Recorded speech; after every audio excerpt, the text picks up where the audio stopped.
Que a graça e a paz que vem da parte do nosso bondoso Deus, do nosso Senhor e Salvador Jesus Cristo, esteja em cada um de nós, nos fazendo prosperar, crescer sempre no seu conhecimento e na sua graça maravilhosa. Amados, nós vamos estudar hoje um tema solicitado por um dos nossos irmãos, falando sobre o Espírito do Santo. Um dos irmãos comentou que a gente falava muito pouco, estudava muito pouco sobre o Espírito Santo, né? Eu digo que é verdade, a gente tem estudado relativamente pouco sobre esse tema específico. Tivemos uma série sobre Jesus Cristo, várias outras séries, né?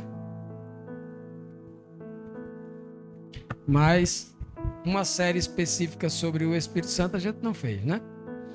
E hoje vamos trazer aquilo que a Bíblia traz como o mais importante do conhecimento que nós devemos ter sobre o Espírito do Santo, né? O mais importante.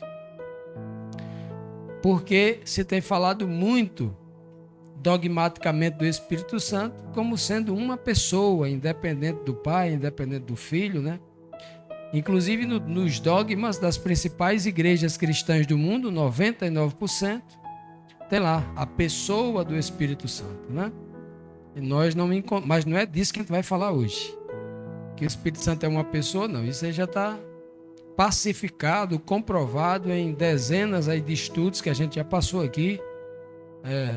Estudos bíblicos, série do Apocalipse e muitas outras séries falando sobre isso. O que nós vamos falar hoje é o Espírito do Santo em nossas vidas, com o objetivo de nos tornarmos também santos. Esse é o objetivo desse estudo hoje, para a gente entender o que realmente o Senhor tem para nós hoje. Pode passar aí? A obra do Espírito de Deus no coração do homem é o maior milagre da graça divina. É o Espírito do Santo que convence o homem do pecado, revela a justiça de Cristo e desperta nele a fé que salva. O Espírito de Deus não só visita a mente dos seres humanos, mas vem para habitar nela, na mente. Mas vem e habita, né? Ao habitar, inicia uma obra de renovação que nos torna cada vez mais semelhantes a Jesus. Esta transformação não é temporária, quando o Espírito habita. Habitação, o próprio verbo é morar para sempre, né? Essa transformação não é temporária, é eterna, profunda e visível na maneira como vivemos, como amamos e como servimos ao próximo. É disso que nós vamos estudar hoje. Quando é que esse Espírito tão prometido por Deus é dado à humanidade e os seres humanos começam então nesse processo elevado, sublime, de se tornar santo cada vez mais, como santo se tornou Cristo, como santo é Deus o Pai. O próprio Cristo deixou bem claro, o próprio Deus, já no Antigo Testamento, ele disse: sede santo porque eu sou santo, né? E Cristo, nesse mesmo contexto, vai dizer, no contexto da santidade, ele vai dizer: sede perfeito como perfeito é o meu Pai que está nos céus. Perfeito no sentido de santidade. Que maravilha isso, né? Pois bem, vamos então para o nosso verso, o verso base de hoje, o texto base, que está no livro de Joel, capítulo 2, versículo 28, aonde nós podemos resumir essa grande promessa. Essa grande promessa está resumida aqui nesse verso. E o verso 28 diz: e há de ser que depois derramarei o meu espírito sobre toda a carne. Os vossos filhos, referindo-se aqui ao povo de Deus, na tipologia povo de Israel, os vossos filhos e as vossas filhas profetizarão. os vossos velhos terão sonhos, os vossos jovens terão visões. Então, cerca de, no mínimo, 400 anos antes de Cristo, o Senhor fez essa promessa. 400 anos, no mínimo. Por que eu digo no mínimo? Porque há teólogos, há arqueólogos vinculados à teologia, que dizem que o livro de Joel possa ter sido escrito por volta do ano 834 a.C., ou seja, no 9º século a.C. E outra linha de pensamento diz que foi em torno de 400 anos antes de Cristo. Porque antes de Cristo houve 400 anos de silêncio. Não levantou nenhum profeta. Então o livro do profeta Joel, inclusive, está no meio daqueles que nós chamamos de profetas menores. Aqueles profetas que falaram 400 anos antes de Cristo. Ok? Então, aqui no texto dado através do profeta Joel, o Senhor está fazendo a síntese da grande promessa que vinha sendo dito desde os dias de Abraão. Que o Senhor está prometendo a grande dádiva, o seu grande tesouro para os seres humanos aqui na terra. Não tem outra. Apesar de que a maioria das igrejas cristãs, principalmente os adeptos da teoria da prosperidade, tem falado que as promessas de Deus, restauração de casamento, casa, dinheiro e tal, geralmente vai nessa direção. A palavra de Deus aponta como o maior tesouro, a maior de todas as promessas de Deus, é o seu Espírito. Não tem outro. Essa é a maior de todas as promessas. E esse é o maior tesouro que Deus pode nos dar. Porque com o Espírito, nós recebemos o verdadeiro conhecimento da palavra com a maior profundidade que alguém pode compreender. Ninguém é sábio sem o Espírito de Deus. Com o Espírito de Deus você recebe a sua saúde mental, porque com o Espírito de Deus na sua vida, você vai receber a força, o vigor, o alento, o consolo. Tudo que você precisa vem do Espírito de Deus. Então essa aqui é a mais preciosa de todas as promessas. Veja que ela é tão especial que o Senhor vai dizer: e há de ser que daqui a alguns dias, depois daqueles dias, em algumas versões, eu hei de derramar o meu Espírito sobre toda a carne. Veja que esta promessa não é só para os israelitas, não é só para o povo judeu. Joel, você pode dizer, mas Joel era, alguns teólogos dizem, Joel é uma espécie de profeta que operava dentro do templo em Jerusalém. Alguns até chegam a dizer pela forma como ele escreve. Mas esta mensagem não é para judeu. Esta promessa, melhor dizendo, esta promessa não é só para judeu, não é só para os israelitas, é para toda a carne. O Senhor vai dizer: eu vou derramar o meu Espírito sobre toda a carne. Agora, somente nos seus servos o Espírito iria operar dons espirituais, como o dom de profetizar, o dom de receber informação através de sonho e através de visões. O mais interessante aqui nesse texto é que ele diz o seguinte: quando ele fala vossos filhos, ele está dizendo os vossos descendentes. É lá na frente, é vosso neto, bisneto, tataraneto, lá na frente. Os vossos filhos profetizarão. É como se Joel estivesse anunciando 400 anos de silêncio e disse: a partir daquele momento haverá muitos profetas. A partir do momento em que Deus começar a derramar o seu Espírito sobre toda a carne, não terá mais um profeta. Eu não vou levantar um profeta para enviar a Jerusalém, um profeta para enviá-la para Samaria. Não. Haverá muitos profetas. Todo aquele em que o Espírito de Deus habitar será um profeta, né? E muita gente foi iludida durante anos e assim: não, a partir do ano tal, nunca mais terá outro profeta. Não tem igreja falando isso? As igrejas que querem alienar, escravizar pessoas falam: não, depois do meu profeta que fundou a minha igreja, não tem mais profeta. O Espírito de Deus, quando habita no ser humano, está aqui o texto: vossos filhos e vossas filhas profetizarão. No plural. E foram muitos que profetizaram. Olha que maravilha. Vamos então entender quando isso ocorre para saber se nós estamos dentro dessa promessa, em que tempos estamos em relação a essa promessa, se o Espírito de Deus pode habitar em nós, se ainda habita ou se não tem mais chance para nós. Então vamos primeiro aqui para o início de tudo, né? O início ali, o sinal, esse início de tudo era o sinal da nova aliança. Porque é o momento em que Deus está dando o seu tesouro, para que a partir dali os seus filhos, com toda essa riqueza, comecem então a fazer a obra de Deus. O tesouro que o Senhor dá as condições. Então tudo começa aqui no livro de Atos, capítulo 2, a partir do verso 1. Diz assim, ó, chegando o dia de Pentecostes, estavam todos reunidos no só lugar. Todos aqui, ele está falando aqui, eram 11 discípulos. Judas já havia morrido, né? Então, já havia suicidado. Então, além dos 11 discípulos, os apóstolos de Cristo, além dos 11, existiam também algumas mulheres. Ninguém sabe, 4, 5, 6, não se sabe. Então, esse povo todo estava reunido numa mesma casa, no mesmo lugar. Aqui era o 50º dia depois da ressurreição de Cristo, o dia 50.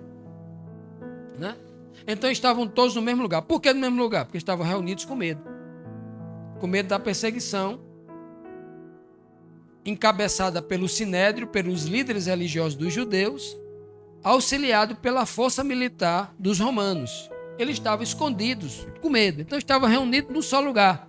De repente veio do céu um som, como de um vento muito forte, e encheu toda a casa na qual estavam assentados.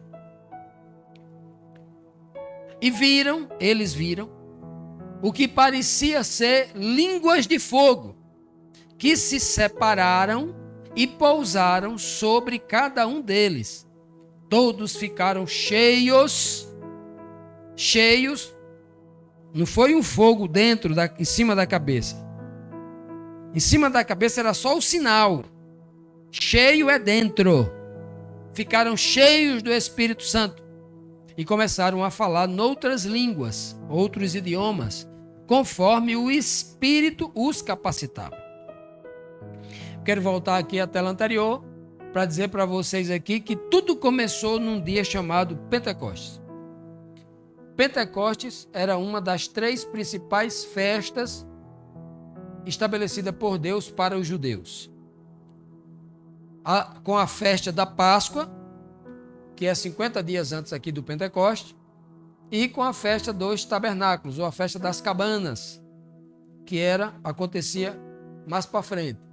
Então a festa de Pentecoste, ou a festa de Shavuot, como chamam os judeus, né? Acontecia exatamente 50 dias após a Páscoa, após a ressurreição de Cristo, e eles comemoravam a festa da colheita. Era a festa da gratidão pelas primícias, os primeiros frutos, ou a festa das primícias. E olha como isso é maravilhoso, Ednalva, porque ali estava acontecendo a colheita das primícias. Jesus tinha passado 3 anos e meio plantando, lançando a semente. O semeador saiu a semear. Saiu pregando 3 anos e meio e agora chegou o momento da colheita. E naquele dia, 3.000 almas, ele colheu para o reino dos céus 3.000 almas. As primícias, os primeiros cristãos estavam nascendo ali após a pregação de Pedro. Vejam que numa festa que tipificava a colheita das primícias, exatamente acontece a colheita pelos discípulos, pelos servos que foram à vinha, pelos servos que foram no campo lançar a semente. Que maravilha, né? Vejam que cada festa dessa, ela tem uma tipificação e ela se cumpre. Então tudo que Deus mandou fazer lá atrás está se cumprindo agora no Novo Testamento. E aqui começa essa nova aliança. A nova aliança é exatamente isso, porque a aliança dizia: eu vou fazer uma nova aliança com vocês. Eu vou pegar as minhas leis, a minha palavra, e vou colocar no vosso entendimento. É aqui que acontece. Nesse momento, o Espírito ao selar Pedro, ao batizar Pedro, ao habitar na mente de Pedro, lhe capacita de tal forma que Pedro começa a pregar como se fosse Jesus Cristo. A pregação do capítulo 2 aqui é lindíssima. Pedro, cheio do Espírito Santo, ele prega para que ninguém tenha dúvida. O capítulo 2 do livro de Atos, você não precisa interpretar para ninguém, basta ler a história que está. Não tem dificuldade de você entender. O apóstolo Pedro ali pregando de uma maneira lúcida que parecia que ele era um mestre, cheio do Espírito Santo. Ali começa a nova aliança, porque primeiramente foi colocada a compreensão na mente de Pedro, a lei, a palavra foi colocada na mente, e Pedro começou a falar a lei para todo mundo, e tudo começou, sabe como? Com um vento muito forte, com um vento poderoso, um vento impetuoso, em algumas versões fala, entrou ali na casa. Que coisa maravilhosa. Esse vento impetuoso tem a ver com o princípio, com o início. Sabe por quê? Porque lá no princípio de tudo, quando não havia nada, a Bíblia diz que só havia trevas na face do abismo. E o Espírito de Deus, o Pai, pairava sobre as águas. Sabe o que é aquela palavra Espírito? Rua. Rua quer dizer sopro, o vento de Deus. Quando só havia escuridão e águas condensadas, não sei, água em forma de nuvem, não sei. Estava lá, na imensidão do universo. E Deus, o Espírito dele começou a fazer aquela movimentação que é para começar a criar. E Deus abre a boca de novo e diz, haja luz, e tudo começa a surgir. O Espírito de Deus. Tudo tem vida quando o Espírito de Deus atua. É assim quando ele faz com o homem também. Ele desenha o homem ali, né? Vamos criar aqui uma cena imaginária, né? Que não está na Bíblia isso. A cena imaginária. Imagine que Deus faça ali um boneco de barro, né? Ensinando a Jesus ali, ensinando o filho dele ali, faz ali o boneco de barro. Aí depois ele faz assim, ó. Agora é o principal. Só tem vida se tiver isso aqui. Aí ele vai lá e sopra nas narinas de Adão. E ali ele vive. Espírito significa vida.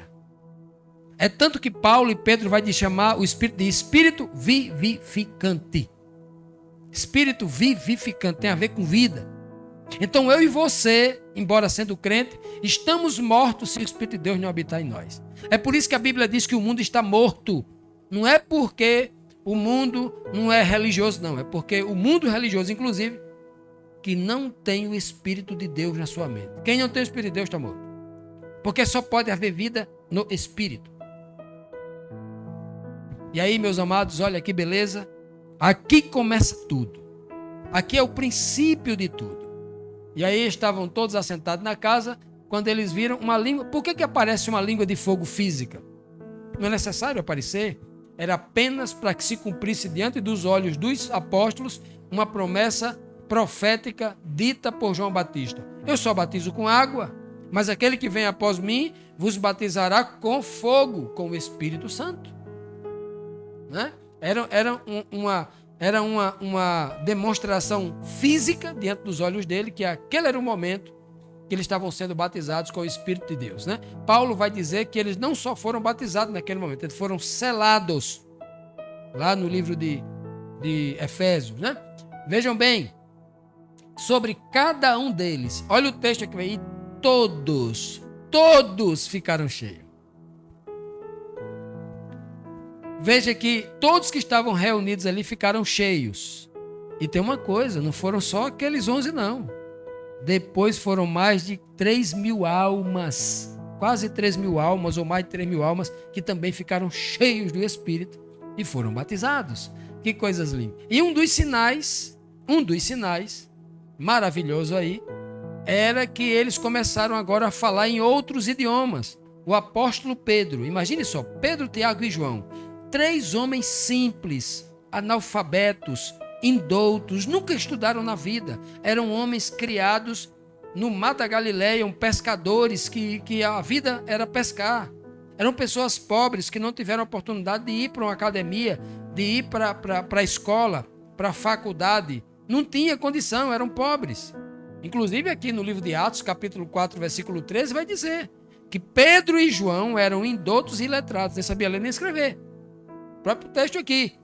Esses homens agora, que mal falavam o aramaico, a língua deles, que com certeza podiam até compreender a língua hebraica, mas tinham dificuldade de falar no hebraico, no seu nível de erudição, tinham dificuldades, né?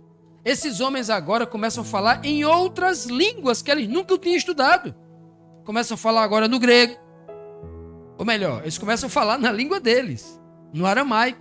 Mas as pessoas que eram da língua grega começaram a entender.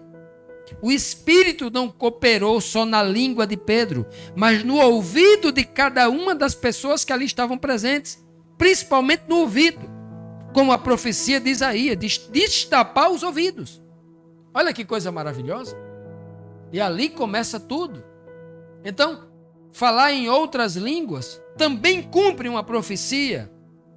O momento lá em que o Espírito de Cristo nesses homens iria abençoar toda a terra, mostrando claramente que Deus não quer salvar apenas judeu, a língua hebraica. O texto não diz, e todas as pessoas do mundo começaram a entender a língua hebraica. Não era assim. Cada um entendeu na sua língua.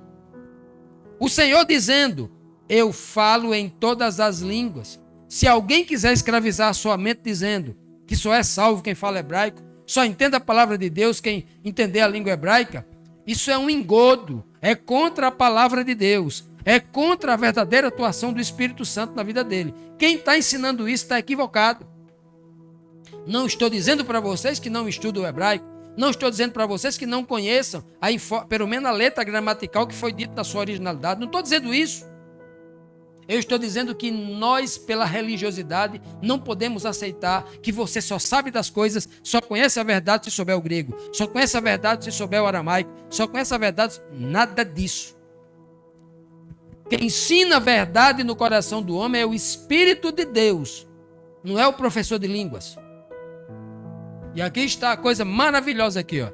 Outras línguas. Paulo vai usar esse termo lá no livro de Coríntios. Falarão novas línguas. Que coisa maravilhosa. Pedro não só falou e um estrangeiro entendeu ele, mas Pedro agora falava uma nova língua, uma língua reta, uma língua santa, uma língua que tem a aprovação e o selo dos céus. Aqui, nesse primeiro texto, nós podemos encontrar 3 pontos importantes. O primeiro é que o Espírito de Deus foi derramado no Pentecoste, cumprindo a profecia lá de Joel 12:28, texto base do nosso estudo de hoje, né? O cumprimento de Joel acontece exatamente lá. Segundo ponto, era o sinal da nova aliança, era o sinal que a nova aliança estava sendo implementada. E nova aliança não acontece no cartório, não é uma assinatura de contrato em cartório, nem no templo, nem no trono de Herodes. Acontece no coração das pessoas, né? Essa é a nova aliança. E a nova aliança, com o batismo, né, com o Espírito Santo, habilita os discípulos para que eles possam aprofundar a comunhão uns com os outros, principalmente a comunhão com Deus, com Cristo, né?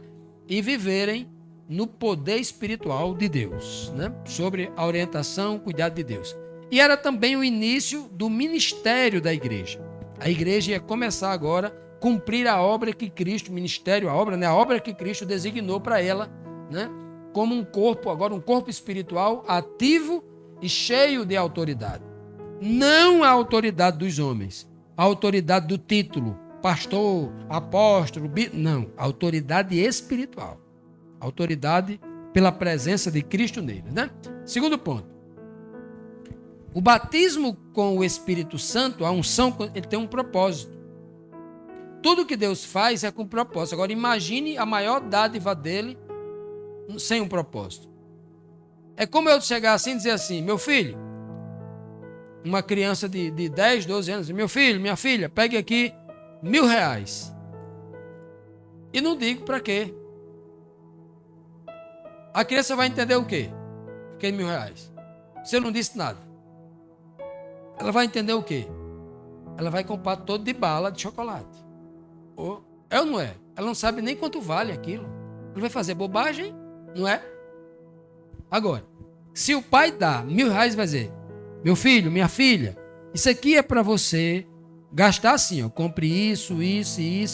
Esse valor dá para comprar. Orienta direitinho, aí é outra coisa. Com propósito. Deus não ia dar o seu maior tesouro ao ser humano sem propósito. Muita gente está dizendo que tem o Espírito Santo aí agora, estão nas igrejas, gritando, não estão pregando a palavra, estão se exibindo, estão dando uma de showman para dizer para as pessoas, olha, pela expressão corporal, pelos pulos, pelos gritos que eu estou dando aqui, eu estou dizendo para você que eu tenho o Espírito Santo, você me respeite, aumente meus dízimos, aumente minhas ofertas, porque eu sou o cara. Estão dando uma de showman, enganando o povo, porque o Espírito não é para isso. O Espírito é para ungir você, é para compartilhar com você, para que você seja edificado. Não é aquele show que você dá em 5 minutos, que quem está ali ouvindo se sente emocionado, tem aquele toque da carne ali, sente aquela emoção, mas quando saiu da igreja, o poder, não houve transformação. Mas quando o Espírito realmente toca em você, você sai da igreja a semana toda, o mês todo, o ano todo, a transformação. Porque não foi o show de um homem, foi o toque do Espírito que você sentiu. Tem que ter propósito. E o propósito do Espírito tem um. Deus dá com propósito. Vamos ver.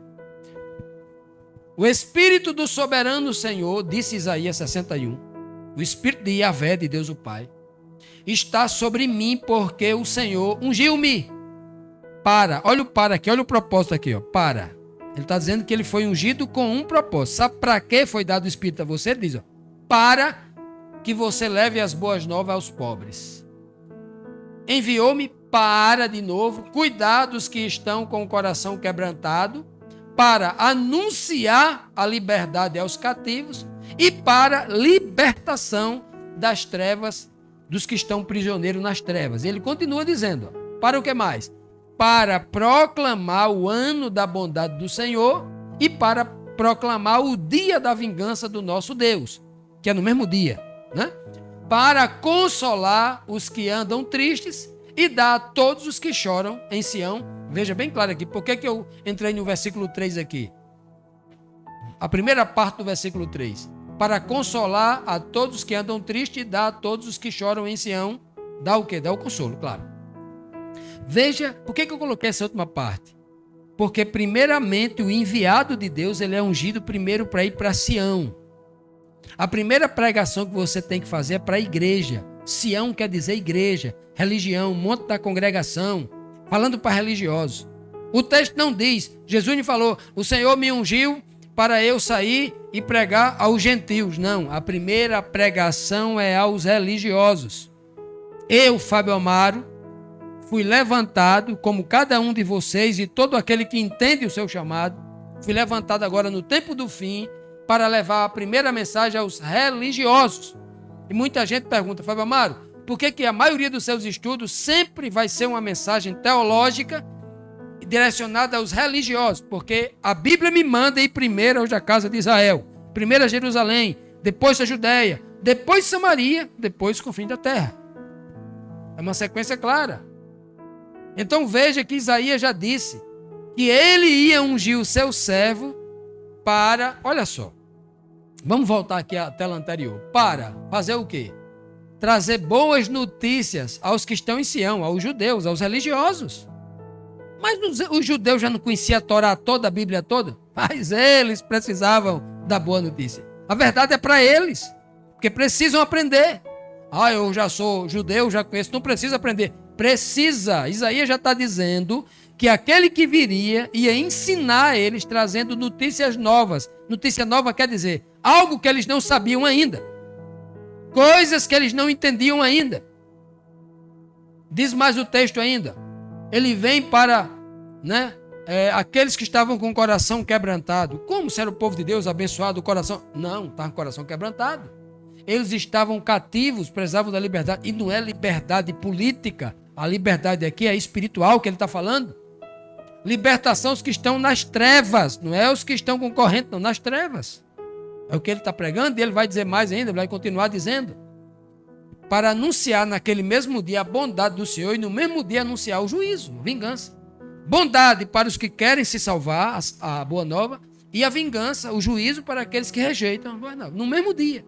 Como diz a profecia de Isaías, capítulo 11 aqui, A profecia conta do mar. Ele diz, estou vendo nascendo o dia e a noite ao mesmo tempo. Dias para um, noite para outro. Né? Olha que maravilha. O próprio Cristo vai dizer isso lá em Lucas, né? Dizendo, se cumpriu a profecia de Isaías 61. Eu sou esse servo que Deus enviou. O Espírito do Senhor está sobre mim.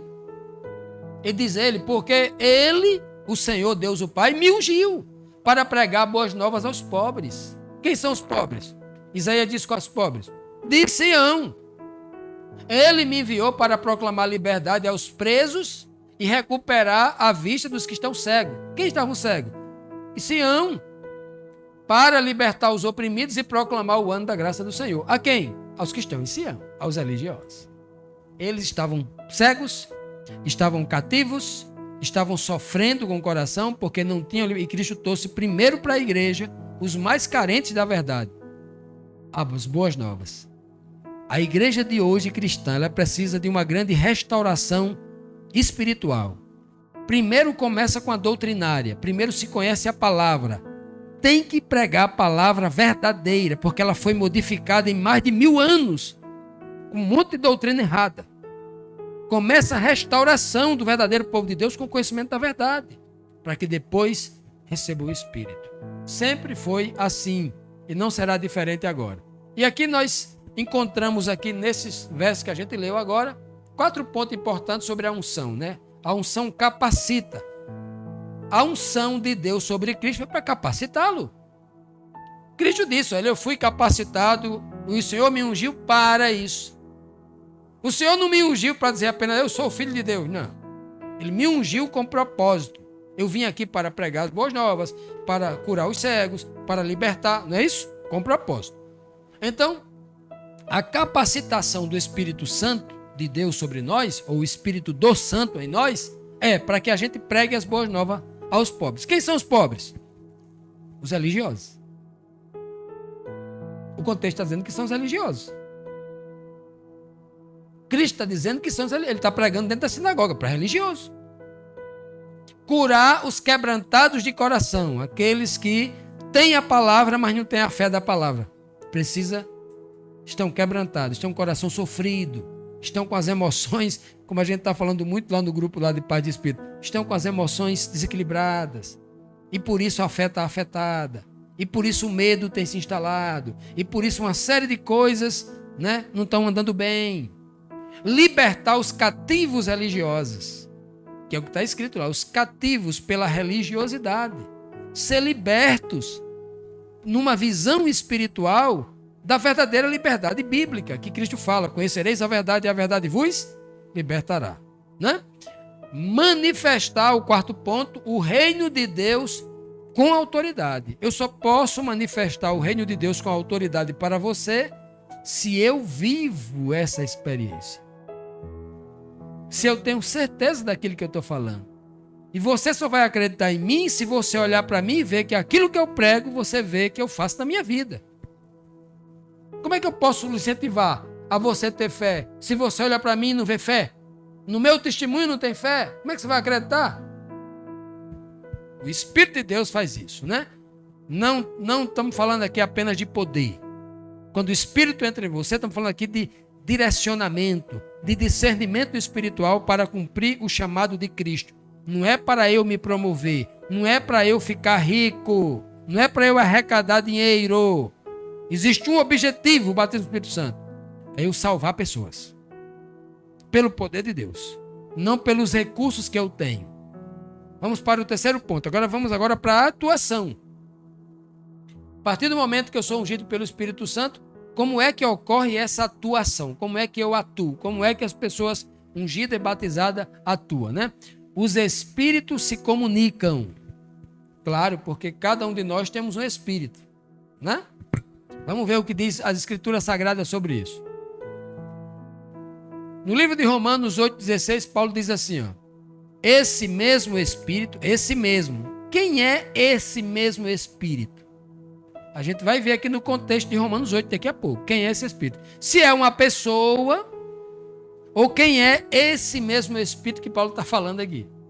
Esse mesmo Espírito dá testemunho ou testifica com o nosso Espírito. Ó, esse mesmo testemunho dá testemunho ao nosso espírito de que nós somos filhos de Deus. Paulo está dizendo que um espírito, esse mesmo, vai saber já quem é esse mesmo espírito, esse espírito começa a conversar com o meu espírito. Eu tenho um espírito, você tem um espírito. Esse mesmo espírito começa a testificar, conversar. Esse espírito começa a ensinar o meu espírito. E eu começo a entender, eu começo a ter discernimento, eu começo a compreender coisas profundas que o ser humano não pode me fazer compreender com a boca dele, com as palavras dele. Mas é o ensinamento que esse espírito vai testificar com o meu. Por isso que a Bíblia diz que todos serão ensinados por Deus, pelo Pai. Porque é o espírito dele quem vai me ensinar, vai me fazer compreender lá na mente. E aí, vamos ver quem é esse mesmo espírito? Capítulo 8 de Romanos. Ó. Vamos sair do capítulo 8, não, vamos para o contexto. O versículo 11, o versículo anterior diz assim, ó, e se o espírito daquele que ressuscitou Jesus, quem foi que ressuscitou Jesus? O Pai. Está dizendo que o espírito do Pai que ressuscitou Jesus dentre os mortos, se ele habitar em vós, ele, o Pai que ressuscitou Cristo dentre os mortos, também dará vida aos vossos corpos mortais por meio do seu Espírito. Espírito aqui é propriedade de Deus. Por isso que no verso esse mesmo Espírito, o Espírito de Deus, o mesmo Espírito que ressuscitou Jesus, vai ressuscitar o homem espiritual em você. Como é que ele faz isso? Primeiro testificando da verdade de Deus, ensinando a verdade de Deus a você. Depois ele dá a fé e o poder de Deus a você e você vai crescendo, né? Ele deixa bem claro, o Espírito de Deus que habita em vós. E aqui qualquer pessoa inteligente vai entender que o Espírito aqui não é uma terceira pessoa, não. Está dizendo claramente que é o Espírito de uma pessoa que ressuscitou Jesus. E todos os apóstolos vão dizer que Deus, o Pai, ressuscitou Jesus. Até porque Jesus estava morto. E estando morto, tem que ter outra pessoa para ressuscitar, né? Um morto não se auto-ressuscita, como criaram a filosofia maluca sem base bíblica aí. Criaram. Na Idade Média criaram tudo. Na Idade Média criado cada invenção fora da Bíblia, que é, para quem conhece a Bíblia, é motivo assim de você, né? Motivo de chorar, porque rir não é cômico, né? É uma tragédia. Vamos lá. E mais um contexto, agora o verso 15. Ó. Vós não recebeste um espírito. Vocês não receberam um espírito que vos escravize e volte a encher-vos de medo. Por isso que Cristo falou, ó, eu vim aqui para fazer o quê? Trazer a liberdade. Então é diferente de escravidão. Medo.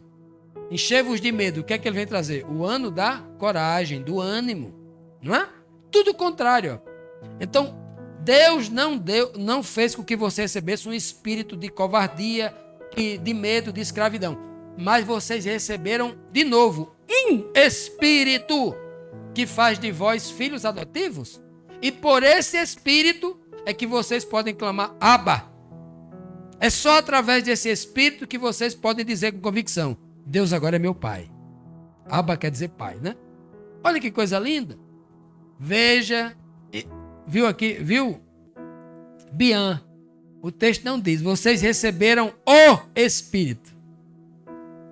No artigo definido. Receberam um Espírito.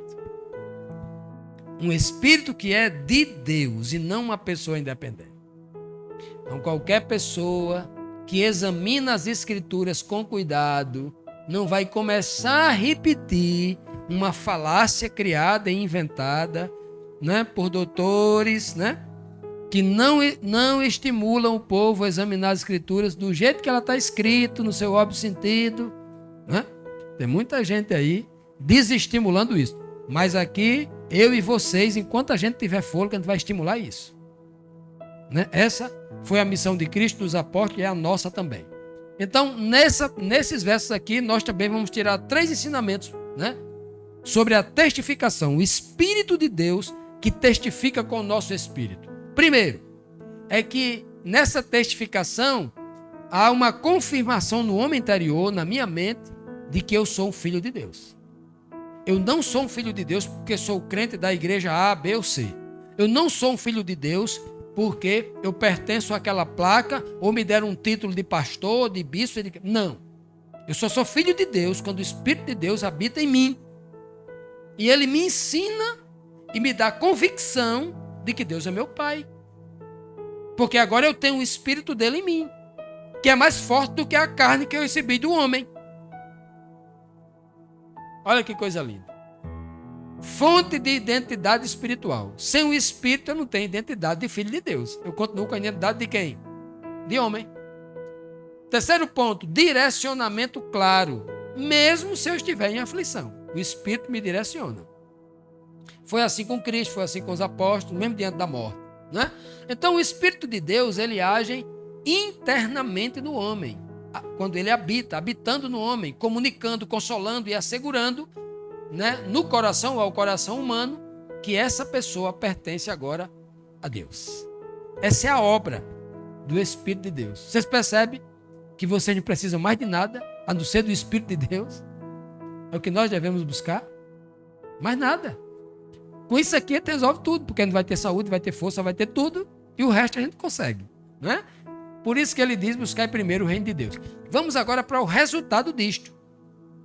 Busquei a palavra, recebi o Espírito com propósito, agora estou executando isso, vamos ver o resultado disso tudo agora, né? Vamos agora o fruto dessa unção, como é que acontece na vida do homem.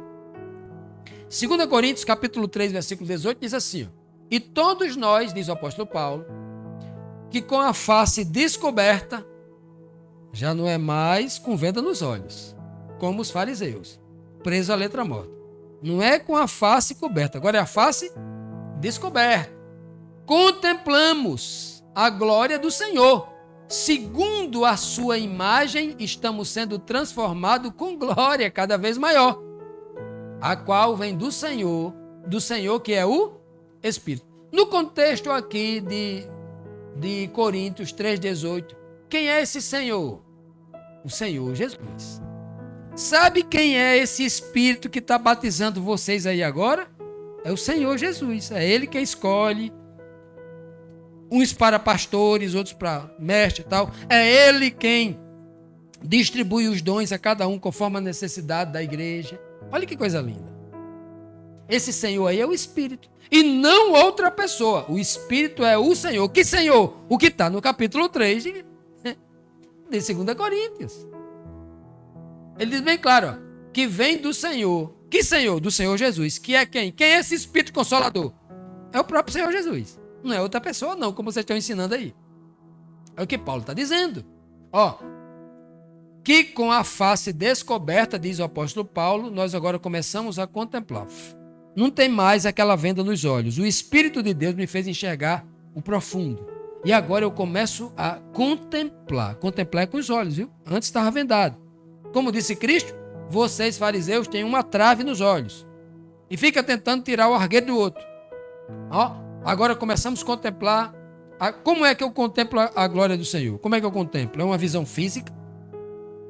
Ele vai dizer aqui, ó. É segundo a sua imagem. Segundo, estamos sendo transformados com essa glória. O que é imagem? Lembra da imagem? Deus fez o homem como? Segundo a sua imagem e semelhança. Imagem é o quê? Lembra aquela palavra hebraica que eu ensino sempre? Tselen. Palavra imagem, tselen em hebraico, quer dizer o homem interior. O homem que tem emoções, o homem que sente. E a palavra demut quer dizer semelhança física, silhueta, a imagem e semelhança. Então, quando Paulo fala segundo a sua imagem, segundo o homem interior, segundo a pessoa interior de Deus, segundo o homem espiritual interior, não é o exterior. Não adianta você mudar somente o guarda-roupa. Nenhum impacto tem diante dos céus. É o homem interior, segundo a imagem. Transformados com glória, uma glória cada vez maior. Uma glória o quê? Interior. Por isso, quando Cristo disse, orando lá no Getsemane, Pai, unge-me com aquela glória que eu tinha contigo. E por isso que Jesus não brilhou ali, não ficou uma luz de... Nada, aconteceu nada com o corpo dele. Ele foi ser morto. A glória era algo interior. Era algo espiritual. Era o conhecimento, era o consolo, era o encorajamento. discernimento para entender o que estava acontecendo diante da dor física, né? Olha que coisa linda e maravilhosa, né? A qual vem do Senhor, que é Espírito. É algo espiritual, não é algo físico. Eu estou dizendo isso porque se você escutar muitos dos pregadores de hoje falando sobre glória, ele sempre vai trazer uma glória física. Um irmão tal, pastor tal, foi glorificado lá no encontro dos pastores, recebeu um certificado, um diploma, um prêmio, uma medalha, um título. Essa é a glória dos homens. Ela é física, aparente, mas a de Deus é no Espírito. Coloque isso na sua mente, viu? E pode olhar todos os versos do Novo Testamento para ver se não é assim. Vocês não vão encontrar nenhum apóstolo, nenhum profeta recebendo uma glória física, ouro, prata. Pelo contrário, todos os profetas rejeitaram prata e ouro para profetizar ou fazer qualquer coisa diferente. Continuando. Respondeu Jesus e disse: digo-lhe a verdade. O meu negócio não é com a mentira, eu só falo a verdade. Ninguém pode entrar no reino de Deus se não nascer da água, do conhecimento da palavra, da doutrina verdadeira primeiro e do Espírito. 2 nascimentos. Da palavra, da água que lava e purifica o homem, e da palavra que lava por fora, e do fogo do Espírito que purifica por dentro. Da água e do Espírito. O que nasce da carne do ser humano é só carne, é o ser humano carnal que vai morrer. Mas o que nasce no Espírito torna-se Espírito. Ou seja, ele agora torna-se filho de Deus no Espírito. Não se surpreenda pelo fato de eu ter dito: é necessário que você nasça de novo. Veja que é uma necessidade. Se eu perguntar para vocês quais são as suas necessidades, vocês vão dizer: de dormir, daqui a pouco a gente tem que dormir. De dormir, é verdade. Isso é uma necessidade. Se você não dormir, você morre. Precisa dormir. A necessidade que eu tenho de comer, de me alimentar, se você não comer, você morre. De tomar água, se você não tomar bastante água, você morre. São necessidades que eu tenho. Agora, a Bíblia está me dizendo que a real necessidade é necessária. Eu tenho, todos nós temos a necessidade de nascer de novo. E o nascer de novo aqui implica o quê? Eu matar a velha criatura carnal para que o espiritual nasça. É uma necessidade de ser batizado com o Espírito Santo. Não é privilégio de um ou outro pregador de igreja pentecostal, não, meu irmão. Todos nós temos a necessidade de nascer de novo. Todos nós temos a necessidade de ser batizado com o Espírito Santo. Se o Espírito de Deus só pode dar vida a pessoas, a pessoa só tem vida se o Espírito de Deus estiver na mente dele. Ok? É uma necessidade. E aqui, mais 3 ensinamentos nós podemos tirar, né? Que o Espírito Santo de Deus é em nós que nos transforma. Primeiro, ele transforma o caráter. Como? Fazendo-nos frutificar. Lá no livro de Gálatas, capítulo 5, 22, ele vai mostrar lá 7 virtudes que são o fruto do Espírito Santo. Então, o Espírito de Deus me transforma em relação aos meus relacionamentos. Como eu me relaciono com a minha família, com o meu cônjuge, com o meu filho, com os meus pais, com os amigos, com os parentes. Havendo o quê? Dentro do meu coração, promovendo o quê? Paz, perdão, na igreja, unidade. Isso é fruto do Espírito. Aonde não tem unidade, significa dizer o quê? Que tem gente que não tem o Espírito de Deus. Está com outro espírito. Terceiro ponto, o ministério. A obra a ser realizada. Ela é feita com fervor, com zelo, né? Fervor, zelo, revelação e sabedoria que vem de Deus, não do homem. Porque o homem tem sempre a tendência de querer fazer a obra segundo as suas ideias. Segundo o que ele viu lá, às vezes estão cheias de ideias que ele prendeu no Faustão, no Luciano Huck. Aí está dentro para a igreja. Não é essa a ideia. A sabedoria é do alto, do Espírito. Então eu nunca vou confiar em alguém que traz um projeto de evangelismo para dentro da igreja que não seja uma pessoa que ore, uma pessoa que busque, que vá dentro da Bíblia, mas que ele... Eu vou repetir aqui eu digo isso porque quando eu era diretor de jovem dentro de uma igreja de onde eu vim, meu amigo, tinha o show do milhão do Silvio Santos, lembra? E eu botava o show do irmão, o show do cristão, o show do... né? Fazia isso, porque a gente copiou o que estava no mundo. Não pode. A sabedoria tem que ser do alto. Ok? Muito bom. Quem comunica sob unção também é canal de transformação, sendo luz e sal da terra. A distinção. Agora vamos aqui para a verdadeira distinção entre essas duas coisas, né? A distinção entre a compreensão do Espírito em nós, né? Porque é uma compreensão cultural, que vem da carne, a letra morta, a gramática, o conhecimento cultural, e o conhecimento e o discernimento espiritual, que vem do alto, que vem de Deus.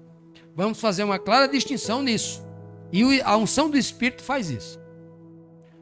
O texto diz em Romanos 7, 12 a 14. De fato, a lei é santa. E o mandamento dessa lei é o quê? Santo, justo e bom. Aí o verso 14 diz: sabemos que essa lei, que é santa, justa e boa, ela é uma lei o quê? Gramatical? Ela é uma lei legalista? A risca da letra, morta? A lei que é cega do Brasil, até uma mulher com uma venda nos olhos, uma espada, é assim? Ela é espiritual. A lei, as escrituras, a palavra dela é espiritual. Você só vai compreendê-la se você também for uma pessoa espiritual. Um homem gramatical vai entender a lei espiritual. Um homem cultural, aquele cara ali é PhD na universidade. Meu amigo, isso não dá garantia nenhuma para que ele compreenda a palavra de Deus. A garantia é se ele é um homem espiritual. Tem muita gente elevando aí as pessoas, exaltando, glorificando homens por causa de seus currículos, dos seus títulos, dos seus diplomas. Perda de tempo. A lei, a palavra de Deus, ela não é entendida gramaticalmente. A gente não pode ser decorador de verso bíblico, mas entendedores de versos bíblicos. Eu, contudo, disse o apóstolo Paulo, não sou. Não sou. Ele era um homem carnal. Ele falando aqui, ele era espiritual, mas ele está falando aqui como exemplo. Eu, falando como ele na condição de homem natural ainda, né? Eu não sou, pois fui vendido como escravo ao pecado. Então, isso aqui é um texto isolado que Paulo, né, pelo seu testemunho, vai ver que ele é um homem espiritual. Mas ele está contando uma história quando antes, ele se colocando no lugar aqui de todo homem natural, que ainda não foi batizado com o Espírito. Então, para que ele entenda essa lei, para que ele entenda a vontade de Deus, ele tem que se tornar um homem espiritual. É por isso que está assim no mundo de crentes religiosos, que são gramaticais, que são culturais, que estão aí anulando a lei de Deus. Não são espirituais. E aí o texto aqui de Hebreus 4:12 diz porque essa palavra é espiritual. A diferença entre a palavra gramatical, cultural e a espiritual. Pois a palavra de Deus, ela é o quê? Viva. Ela não é um livro morto. Ela não é uma definição dada por inteligência artificial. A inteligência artificial é um conhecimento produzido por homens que são mortais. É uma inteligência mortal. Mas a palavra de Deus, o seu conteúdo que está por trás da letra impressa no papel, ela é viva. E ela é eficaz, ela produz fruto na sua vida. Se você entender a mensagem, ela vai produzir fruto na sua vida. Aquele que entende e pratica, claro. E essa palavra, ela é como uma espada mais afiada do que qualquer espada de 2 gumes. Ela penetra lá nas suas entranhas, lá no profundo, né? Aqui está dizendo que é aqui. As mulheres que tiveram parto por cesárea, né? Tomam uma injeção chamada hack, né? Agulha desse tamanho, né? Parece que é uma espada que vai atravessar a pessoa. Aí não coloca aqui, na base aqui da coluna, né? Para que o corpo inteiro fique anestesiado, não sinta dor, não é isso? Não é assim? A espada de 2 gumes vai exatamente ali, na coluna vertebral ali, ó, lá na base da coluna, entre o osso e a medula. Vai lá na medula, a espada vai lá na medula, separando a medula do osso. Como uma tipologia, Deus falando assim, olha, a palavra de Deus no espírito, ela separa o homem carnal, osso, do espírito, medula. Medula é o que está por dentro, a parte mais interna. O espírito é que atua interno. O espírito que atua no coração. Olha que coisa linda, ele está dizendo aqui. Ó. Então, existe uma palavra, que é a palavra de Deus, no discernimento, que ela funciona como uma espada. Ela vai lá no fundo. Você vai lá numa profundidade e vai entender coisas que o ser humano só vai entender na superfície. E ela consegue dividir o homem carnal do homem espiritual. A carne mortal, ela divide, separa. Se ela separa, quer dizer o quê? Ela mata o homem carnal, mas não mata o homem espiritual que está nascendo ali. Ela só mata o carnal, porque ela divide. Ela não mata os dois, a espada não mata os dois, ela divide para não matar os dois. E aí diz mais, né? Juntas e medulas, a parte física. E julga os pensamentos e intenções, espírito. Olha que maravilha. Junta e medula é coisa física. Pensamento e intenções, espírito. Separa o homem carnal do homem espiritual. Então nós aprendemos aqui mais 3 pontos importantes. É que a palavra cultural pode ser influenciada por tradições humanas, contextos históricos e visões limitadíssimas, que é a do homem. A palavra espiritual, a palavra inspirada com o Espírito Santo, é viva, eficaz, reveladora e atemporal. O que foi falado lá em Isaías serve para a gente hoje. Um pregador cheio do Espírito Santo discerne e transmite. Ele não só entende, mas ele transmite o que é eterno, acima das tendências humanas. Infelizmente, né? Tem muita coisa aí que é de nível temporal. E para concluirmos aqui o 6º ponto sobre o homem que é guiado pelo Espírito selado, vamos para o selamento, que é o fim da obra. É o fim da promessa, quando o homem é selado pelo Espírito Santo, né? Nele, diz o apóstolo Paulo em Efésios 1, 13 e 14, nele, né? Quando vocês ouviram e creram na palavra da verdade, o evangelho que os salvou, vocês foram selados com o Espírito Santo da promessa. O que é o Espírito Santo? É a garantia da nossa herança, da nossa salvação, até a redenção daqueles que pertencem a Deus para o louvor da sua glória. Então veja que o selo de Deus, que é o Espírito de Deus em nós, é uma garantia de redenção, ou seja, uma garantia de salvação. Então quando o Espírito de Deus me sela, ele já está me reservando para a salvação. Eu não encontro na Bíblia ninguém que foi selado e perdeu a salvação. Você encontra alguém na Bíblia que foi selado e perdeu a salvação? Não tem ninguém. A Bíblia não descreve isso. É a garantia da salvação. E aí, ainda, né? Aqui no Apocalipse, no capítulo 22, versículo 17, diz: o Espírito que você já foi selado, que já está testificando com a sua mente. O Espírito de quem? De Deus, que no contexto de Apocalipse é o Espírito de Cristo. O Espírito de Deus já dá Cristo, né? O Espírito de Deus ou o Espírito de Cristo é a mesma coisa aqui. Ó. Esse Espírito, junto com a igreja, a noiva, dizem ao mundo todo: vem. E todo aquele que ouvir o Espírito de Deus falando pela boca da noiva, vai dizer o que também para os outros? Vem.